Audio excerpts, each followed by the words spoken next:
Alors, contrairement à la Grande Guerre, dont on commémore cette année le 200e anniversaire, la Seconde Guerre mondiale fut un conflit aux multiples visages. La Seconde Guerre mondiale fut bien sûr une guerre classique, qui opposa des armées les unes aux autres. Elle fut bien sûr une guerre idéologique, opposant différents systèmes de valeurs, deux puissances totalitaires à la démocratie, mais aussi une guerre raciale, visant ni plus ni moins à la disparition de certaines nations et de certains peuples. Hitler mena en effet croisade impitoyable contre les Juifs d'Europe et, on le sait peut-être moins, contre la nation polonaise. Penser la Seconde Guerre mondiale revient ainsi à s'interroger, à convoquer un certain nombre de concepts clés, tels ceux de génocide, de politicide, d'épuration ethnique, et pour ce qui concerne principalement la rencontre d'aujourd'hui, bien sûr d'ethnocide. Alors les nazis entreprirent en effet de détruire avec leurs complices soviétiques l'idée même d'identité, et on l'a bien souligné aussi hier, d'État et de nation polonaise. Car ce qui est vrai des nazis, le fut aussi des soviétiques, c'est le sens même du pacte germano-soviétique dont on commémore le triste anniversaire aujourd'hui en 2014, le 75e anniversaire. La Pologne de l'entre-deux-guerres était certes fragile, elle n'en mourut pas moins, elle n'en mourut pas pour autant de cause naturelle. Elle fut ignoblement assassinée par ses deux voisins qui, agissant en collusion, s'acharneront à l'effacer de la carte du monde. Pendant la courte période d'étroite collaboration soviéto-nazie, les deux partenaires poursuivirent la même politique ethnocidaire, à savoir éliminer les dieux spirituels de la Pologne, le concept d'intelligentsia dont a parlé hier Timothy Schneider, classant le reste de la population suivant des critères propres à leur système idéologique. Ainsi, en mars 1940, on vient de le souligner, tandis que le commandant du gouvernement général Hans Frank dresse la liste des cibles à exterminer, dans sa partie de la Pologne occupée, Beria, le chef du NKVD, est invité par le Politburo à appliquer, je cite l'ordre, le châtiment suprême, la peine de mort par fusillade à quelques 26 000 prisonniers polonais, anciens officiers, fonctionnaires, agents de police, agents de renseignement, gendarmes, membres de diverses organisations contre-révolutionnaires, d'espions et de saboteurs, et ce, bien sûr, en dehors de toute procédure judiciaire. Il semble aujourd'hui prouver que ces actions menées contre les élites polonaises étaient coordonnées entre les services secrets hitlériens et staliniens. Toutes liées, qu'elles soient au totalitarisme nazi et soviétique, cette politique ethnocidaire, coordonnée s'il en est, doit se comprendre dans la longue histoire, dans la longue durée d'histoire régionale. Victime de sa géopolitique, la Pologne, en quelque sorte, a toujours posé un problème aux États caressant des projets d'expansion, et bien sûr, dans ce qui nous concerne, la Russie et la Prusse. Pour celle-ci comme pour celle-là, la Pologne constitua sinon une menace, c'est vrai que la Pologne a été à un certain moment la plus grande nation de l'Europe, en tout cas une anomalie. Au XVIIIe siècle déjà, juste après son annexion d'une partie de la Pologne, Frédéric le Grand compara les Polonais aux Iroquois du Canada. Alors dans le texte que je soumettrai, il y aura des développements historiques un peu plus longs. On n'a pas trop le temps d'en parler aujourd'hui. Mais ce qui est important à retenir, c'est que l'antipolonisme est un trait propre à l'histoire, ou me semble en tout cas être un trait propre à l'histoire russe et allemande. Cet antipolonisme explique les crimes de masse dont seront l'objet les Polonais dans ce contexte ethnocidaire. Cette volonté d'effacer toute trace de polonité pour faire place nette ici à la germanité, là au soviétisme, donc est l'objet de ma communication d'aujourd'hui. Et donc je vais parler effectivement de ce concept d'ethnocide. Alors c'est quoi? De quoi parle-t-on lorsqu'on parle d'ethnocide? Alors ce concept a été forgé par Raphaël Lemkin, ce juriste juif polonais qui a inventé par ailleurs le concept de génocide. Et l'ethnocide vise quoi? L'ethnocide vise à la désintégration de la culture, du langage, des sentiments nationaux d'un groupe ethnique par un autre groupe plus puissant. Il regroupe ainsi tous les cas historiques où un groupe disparaît culturellement, religieusement ou linguistiquement sans nécessairement destruction physique systématique. Reste bien évidemment qu'il suffit de s'arrêter au cas contemporain, kurde ou tibétain, pour comprendre qu'un ethnocide s'inscrit toujours dans un contexte de violence extrême. Les statistiques sont parlantes, s'agissant de la Seconde Guerre mondiale et du cas polonais qui nous intéresse. La Pologne a perdu en l'espace de 5 ans près de 9% de sa population, il faut bien le dire, non juive, contre 0,2% pour les États-Unis, 0,9% pour la Grande-Bretagne, 7,4% pour l'Allemagne. Seule la Yougoslavie, la Biélorussie et l'Ukraine subirent des pertes civiles plus importantes. Sans compter bien sûr la judaïcité européenne, il faut quand même rappeler que 90% des juifs polonais disparus dans le processus, non pas là qu'ils considèrent, mais génocidaire. À cette notion clé, on pourrait utilement ajouter quelques autres notions telles que politicide, démocide ou encore épuration ethnique. Alors, je parlerai simplement du politicide peut-être. Un politicide vise à l'élimination de larges portions d'une population donnée sur base de critères politiques ou de critères de classe. Et l'exemple classique est le politicide cambodgien, ou le politicide khmer, qui vise l'extermination d'un tiers de la population khmer sur base uniquement d'appartenance sociale. Alors, bien que ni l'ethnocide, ni le démocide, ni le politicide ne soient des catégories juridiques reconnues, et ce contrairement au concept de génocide ou de crime contre l'humanité, l'usage croissant de ces différents termes, de ces différents concepts, témoigne du souci des chercheurs en sciences sociales de différencier parmi les différents crimes contre l'humanité. Alors, effectivement, toutes les souffrances se valent, on est tous d'accord là-dessus, il n'en reste pas moins qu'il me semble qu'il faut différencier parmi les crimes contre l'humanité. Ainsi, la notion d'épuration ethnique, qui désigne une méthode rendant un territoire ethniquement homogène par l'usage de la force ou de l'intimidation pour éradiquer des personnes de groupes donnés de ce territoire, est bien davantage liée à l'idée d'ethnocide que des génocides, et on songe peut-être au cas classique des Kosovars ou des Bosniaques il y a quelques 20 ans. La dynamique criminelle qui sous-tend l'épuration ethnique est en effet différente de celle du génocide. L'objectif premier du nettoyage ethnique est de chasser un groupe d'un territoire donné, en gros, de chasser de mater. Quant au génocide, il est de le faire disparaître, non pas du territoire donné, mais biologiquement, et ce sera en quelque sorte de le faire disparaître de la terre. Et les Polonais, faut-il le préciser, furent les principales victimes à la fois d'actes de génocide, d'actes d'ethnocide et d'épuration ethnique durant la Seconde Guerre mondiale. Alors parlons justement de ce que vous venez de nous parler. Je vais très brièvement rappeler l'ethnocide à la mode soviétique, qui me semble quand même fondamental puisque mon travail est un travail aussi comparatif. Alors suivant les termes du pacte germano-soviétique, les soviétiques envahissent la Pologne dans la foulée de l'invasion nazie. C'est en effet de l'État polonais qui disparaît pour la 4e fois de son histoire. Dès le 22 octobre, dans la foulée de leur conquête, les autorités soviétiques organisent des simulacres d'élections, on en connaît d'autres, qui rattachèrent officiellement la Biélorussie occidentale et l'Ukraine occidentale à leurs républiques mères respectives. À la suite de ces élections, les administrations de l'ancien État polonais sont démantelées et rouvertes avec du personnel, dans la plupart des cas d'origine russe, voire ukrainienne ou biélorusse. Tous les établissements scolaires et universitaires sont soviétisés, à l'exemple de l'université de Lvov. Les départements de langue et de littérature polonaise sont dissous. Les ouvrages en langue polonaise sont tout simplement brûlés. Parallèlement, les autorités soviétiques retirent tous les signes identitaires polonais, effacent tout lien avec le passé et la culture polonaise. Tous les partis et organisations polonaises sont évidemment dissous. Seul le Parti communiste, et ce qui est intéressant bien sûr, soviétique, mais pas polonais, a désormais droit de cité. L'économie est étatisée, l'agriculture collectivisée, les religions persécutées, les synagogues et les églises catholiques ou uniates se trouvent transformées ici en granges, là en entrepôts, quand elles ne sont pas tout simplement dynamitées. Donc parler d'ethnocide n'est pas un mot. Parler de violence extrême, guère plus. Tout ethnocide s'inscrit en effet dans un contexte de violence extrême, de crime contre l'humanité.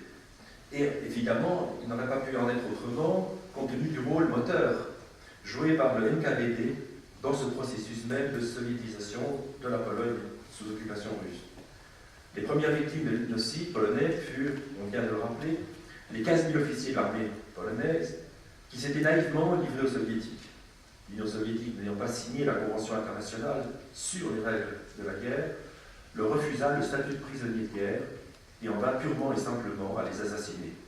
Ces officiers, la plupart de réserve, et parmi lesquels on compte à peu près 10% de juifs, constituaient précisément une menace au processus de soviétisation. Et de ces 15 000 officiers déportés, seuls 600 survivront pour rejoindre en 1942 les forces armées polonaises. La population civile polonaise, évidemment, ne fut pas en reste de persécution, on vient de le rappeler. Les premiers visés furent les membres de l'intelligentsia, les politiciens, les fonctionnaires et les scientifiques, mais aussi les citoyens ordinaires soupçonnés de constituer une menace pour le régime soviétique. Des centaines de milliers de Polonais, représentant des classes désormais dangereuses, intellectuels, fonctionnaires, avocats, curés, tous considérés comme des laquais du capitalisme, furent déportés vers l'Est de l'Union soviétique, essentiellement vers le Kazakhstan ou au-delà. Le simple fait d'avoir servi dans l'administration était assimilé à un crime contre la révolution ou activité contre-révolutionnaire. Et parmi eux, 250 000 juifs qui, faut-il le souligner, avaient refusé la citoyenneté soviétique de peur d'être séparés de leur famille et qui seront déportés aussi vers les confins soviétiques. À l'issue de la guerre, les soviétiques conserveront les territoires annexés en 1939, et ça c'est une des conséquences du pacte germano-soviétique, à l'exception de la région de Białystok et de Krechmil, rendue à la Pologne, et poursuivront logiquement leur politique ethnocidaire à l'égard des Polonais. Les déportations d'intellectuels interrompues en 1941 reprennent, tandis que la masse des survivants, environ 1 500 000, est déplacée vers les anciennes provinces allemandes, rattachées désormais à la Pologne. L'ethnocide polonais est consommé, et c'est vrai que Lvov et Wilno, ces deux villes anciennement, on pourrait dire, judéo-polonaises, sont aujourd'hui presque totalement dépollinisées. Pour ce qui concerne le nouvel État polonais, l'heure sera au politicide, donc l'État polonais communiste. Au moins 40 000 membres de l'armée de l'intérieur polonaise sont déportés en Russie, près d'un mois après la prise de Berlin, tandis que les trois grands s'apprêtent à se rendre à Potsdam. Les chefs de la résistance polonaise, qui avaient combattu les nazis plus longtemps que n'importe lequel des alliés, sont jugés à Moscou dans des conditions d'une extrême dureté. Ils seront publiquement flétris comme criminels de guerre. Alors, ma deuxième partie, elle parle justement de l'ethnocide polonais à la mode nazie. Et là aussi, on va constater pratiquement des pratiques presque identiques. Dès le 25 octobre 1939, une administration civile, composée en partie de fonctionnaires du Reich, prend la relève de la Wehrmacht pour gérer les territoires occupés par le Reich. La politique du pire est en marche.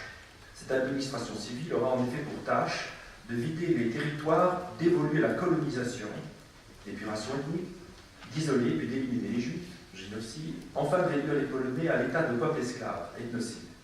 Le sort réservé à la Pologne avait été longuement abordé par Hitler en août 1939 dans un exposé au Berghof. À ses yeux, le pays devait être traité avec la plus grande brutalité, ses élites éliminées, sa population soumise. Pour Hitler, l'Europe de l'Est devait être un colonial Raum, sous domination allemande, un espace donc pour la colonisation, à l'instar du sous-continent indien dans l'empire colonial britannique, bref, d'être géré comme une colonie de peuplement.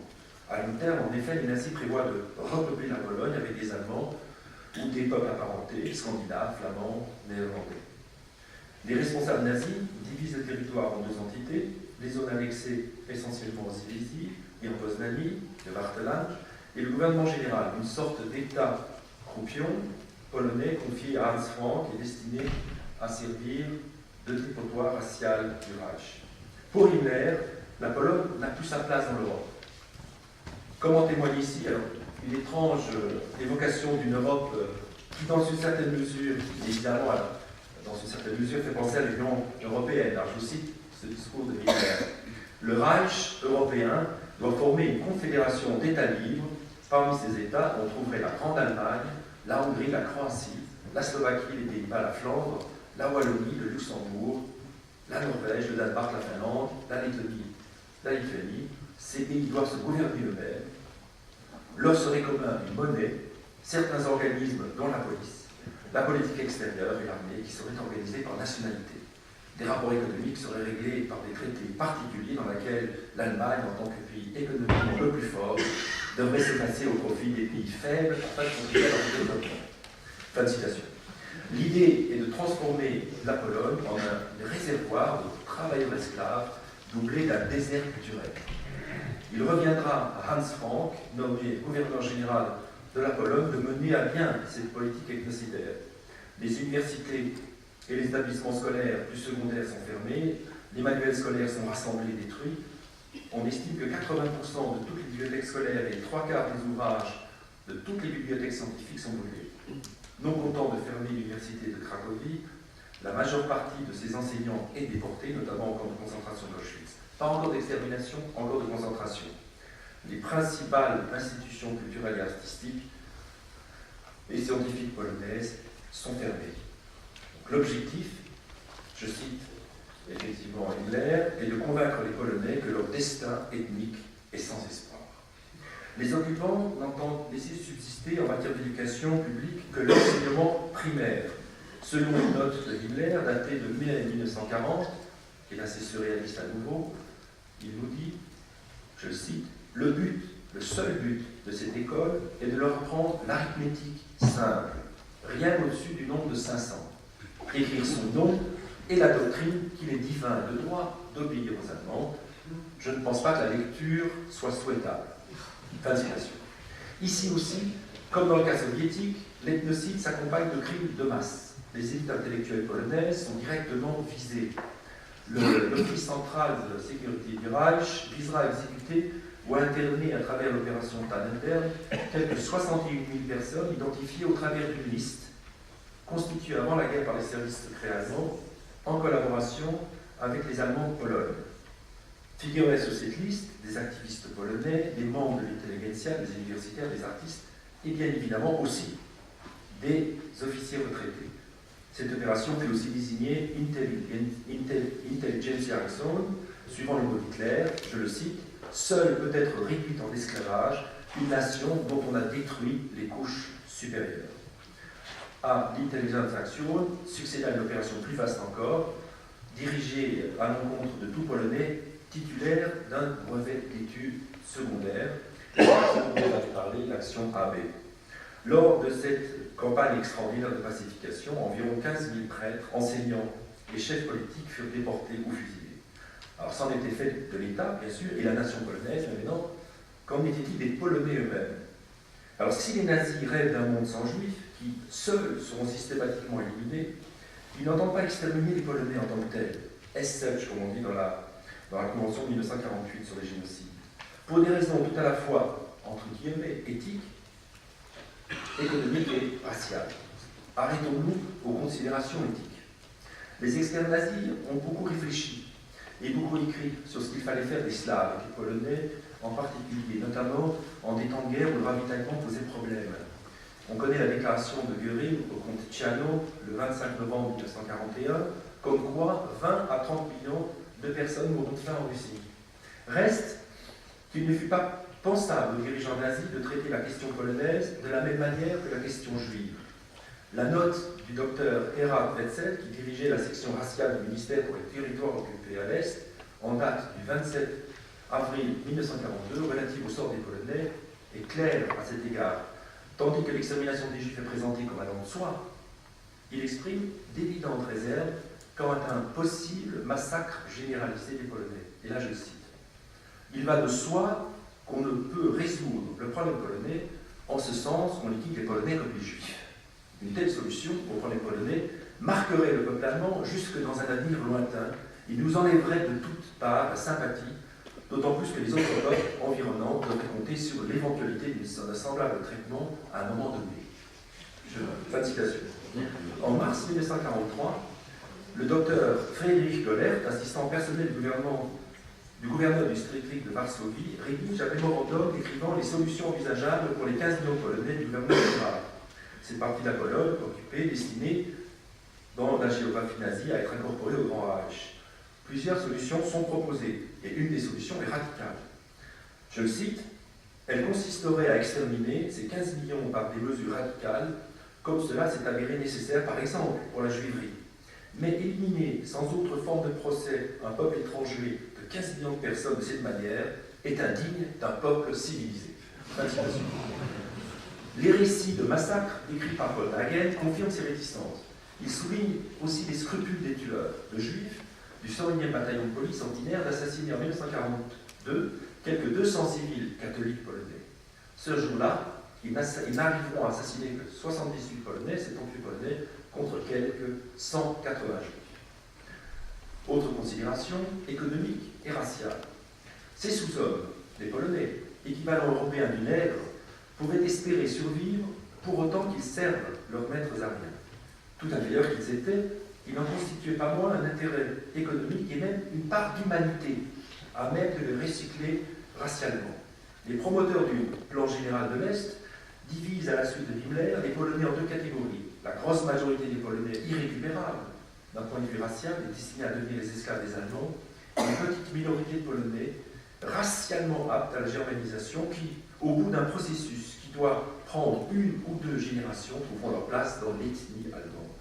En 1940, Himmler déclare ainsi à propos de la germanisation d'une partie de la Pologne, une partie de la population polonaise, je le cite, « Il se trouve parmi les Polonais des territoires du Congrès de Vienne quelques très bons éléments d'un point de vue racial, parfois même racialement supérieurs aux Allemands. » Fin de citation. La quête du sang nordique fut particulièrement violente dans les territoires de l'Est, où il n'est pas rare que des enfants sélectionnés soient définitivement séparés de leur famille et cette dernière exterminée. Tel fut le sort de milliers d'enfants polonais qui, après avoir subi un examen racial et un examen psychologique, furent placés dans des familles allemandes et reçurent un prénom germanique et durent oublier leur passé pour devenir de bons nationaux socialistes. Dans le Reichstag polonais, dans le gouvernement général, donc l'heure était bien à la guerre démographique. D'un côté, les nazis recyclent les enfants polonais germanisables, de l'autre, ils mènent une politique antinataliste, incluant un strict contrôle des naissances et l'absence de toute répression de l'homosexualité, anti s'il en était pour les dirigeants nazis. On pouvait être homosexuel, bien sûr, en Pologne, il était condamnable d'être homosexuel en Allemagne. Conclusion sur la vie. Comment, évidemment, après ce que je vous ai démontré, comment ne pas être frappé par la proximité des politiques soviétiques et nazies? Dans leur souci ethnocidaire, nazis et soviétiques ciblèrent forcément les mêmes catégories sociales, sous prétexte ici de guerre de race, là de guerre de race, de classe. Les deux régimes trouvèrent un terrain d'entente dans leur aspiration mutuelle à détruire la Pologne en tant qu'État et surtout en tant que nation. Leur objectif commun était de transformer les Polonais en une masse malléable à même d'être la dominer, la transformer en soviétique. L'idée était de part et d'autre de tuer la façon de penser polonaise, d'où les politiques ethnocidaires les plus dures. Est-ce normal de le souligner, de parler plutôt d'ethnocide? Oui, car les mots ont leur importance. L'usage du concept de génocide doit être, à mon sens, réservé au pire des crimes contre l'humanité, au cas où l'intention est de détruire physiquement et en totalité le groupe cible visé. Ce fut le cas en 1904 avec les héros de Namibie, en 1915 avec les Arméniens ottomans, en Europe avec les Juifs durant la Seconde Guerre mondiale et en 1994 avec les Tutsis du Rwanda. On est en train de fêter des tristes anniversaires. On va fêter le 20e anniversaire de génocide. On va commémorer le 20e anniversaire du génocide des Tutsis. Et donc, s'il n'est pas question, encore une fois, de comparer les souffrances, les crimes peuvent et doivent même être différenciés les uns des autres. Tout tragique que furent les persécutions, subies par les Polonais, ces persécutions-là ne furent pas de même nature que celles subies par leurs compatriotes juifs. Contrairement en effet à leurs compatriotes chrétiens, les Juifs de Pologne étaient tout simplement destinés à mourir jusqu'au dernier vieillard, jusqu'au dernier nourrisson. C'est ainsi que 90% des Juifs polonais furent assassinés durant la Seconde Guerre mondiale, soit 50% du total des pertes civiles polonaises, pour une population, faut-il le souligner, 10 fois moins. Ceci étant, au-delà de ces statistiques criminelles, les souffrances des Juifs comme celles des Polonais ont été tellement fortes que la tendance naturelle a été chez les uns comme chez les autres à ne considérer que leur propre tragédie. Face à l'horreur absolue des crimes nazis, il a été difficile, voire impossible pour les Polonais, comme pour les Juifs, d'appréhender et même peut-être d'accepter la souffrance de l'autre. Les mémoires douloureuses ont tendance à s'exclure les unes des autres. Qui plus est, la mémoire du passé se construit, et là aussi Timothy Schneider l'a bien expliqué hier, se construit toujours de manière nationale, sinon toujours de manière ethnique. Chaque groupe ayant sa propre version doloriste, victimaire de la grande tragédie européenne. Je cite un historien polonais, Piotr Robel, qui dit « Sommes-nous voués à rester pour toujours campés sur ces versions diamétralement contradictoires à la Seconde Guerre mondiale ?» Chaque mémoire ethnique est si différente des autres qu'il est parfois difficile de croire qu'il s'agit des mêmes événements. Fin de citation. Au-delà même de la question de l'antisémitisme polonais, et je pense que le procès d'antisémitisme instruit par les rescapés de la judaïcité polonaise à l'encontre de leurs compatriotes n'est pas sans fondement, l'historien souligne peut-être à son insu, cet historien polonais, le fond du problème. Comme le démontre en effet, il vient de le démontrer fort à propos Constantin Gebert, Kostek Gebert, l'un des plus brillants intellectuels de notre continent, dans un texte qu'il vient de publier sous l'auspice de l'UNESCO, les Juifs et les Polonais, en fait, ne partagèrent absolument pas la même expérience de la guerre. Il en veut pour preuve le témoignage halluciné de Simcha Rotem Dikacik, un combattant du ghetto de Varsovie qui chercha en vain, en mai 1943, aide et appui du côté de la résistance polonaise. Son récit saisissant donne à comprendre la distance abyssale qui séparait alors les Juifs de leurs compatriotes polonais. Je le cite. Tôt le matin, nous nous sommes retrouvés, tout à coup, donc il arrive du ghetto du ghetto juif, il arrive dans le secteur arien. Tôt le matin, nous nous sommes retrouvés tout d'un coup dans la rue, en plein jour. Imaginez, sur nous, cette journée ensoleillée le 1er mai, stupéfait de se retrouver parmi des gens ordinaires, dans la rue. Nous venions d'une autre planète.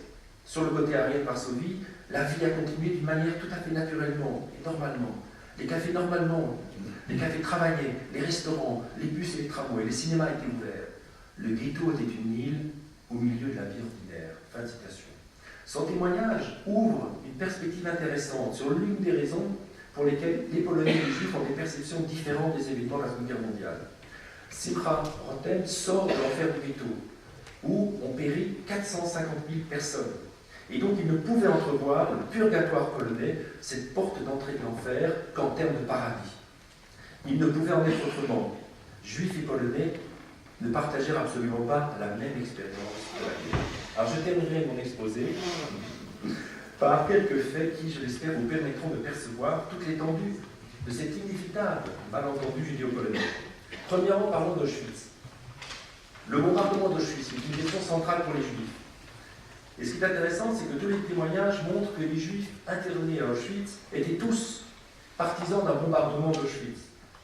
Ils n'attendaient que cela, alors que les non-juifs qui étaient internés à Auschwitz craignaient effectivement de voir Auschwitz bombardé. Car les Juifs se savaient de toute façon condamnés à mort.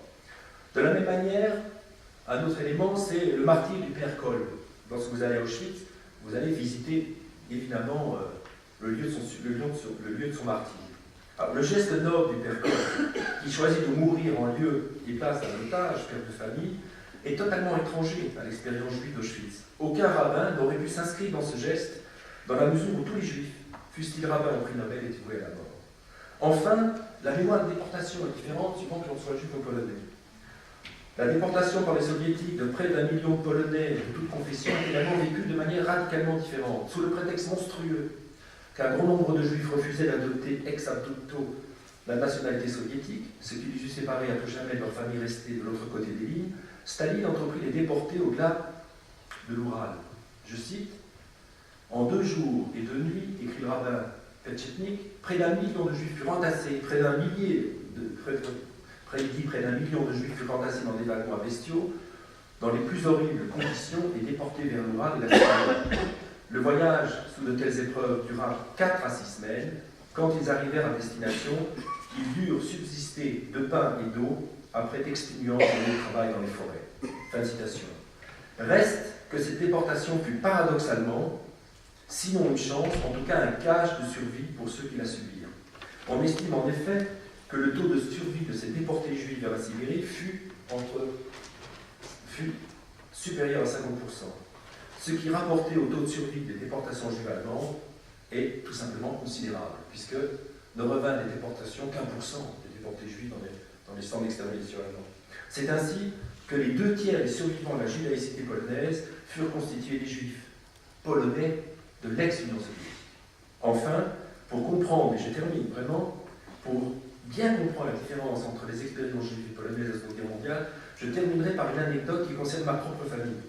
Entre 1939 et 1945, quelques 3 millions de citoyens polonais, parmi lesquels de nombreux jeunes garçons et jeunes filles, furent déportés en Allemagne afin de travailler dans des conditions proches de l'esclavage, ici dans des usines d'armement, là dans des fermes. Si les conditions de vie et de la déportation écocidaire furent épouvantables, elles ne s'apparentent en rien, encore une fois, à la déportation génocidaire. Cette déportation écocidaire sauva de nombreux juifs d'une mort certaine. Ainsi de mon grand-oncle, Mordel Kotek, qui, finalement, mourant littéralement de faim, sans aucun espoir de survie dans la forêt polonaise, offrit à un paysan polonais qui était en pleurs de remplacer son fils, réquisitionné pour travailler en Allemagne. Cette déportation en tant que Polonais, il prit les documents d'identité du jeune Polonais que la famille conserve jusqu'à aujourd'hui, lui sauva la vie.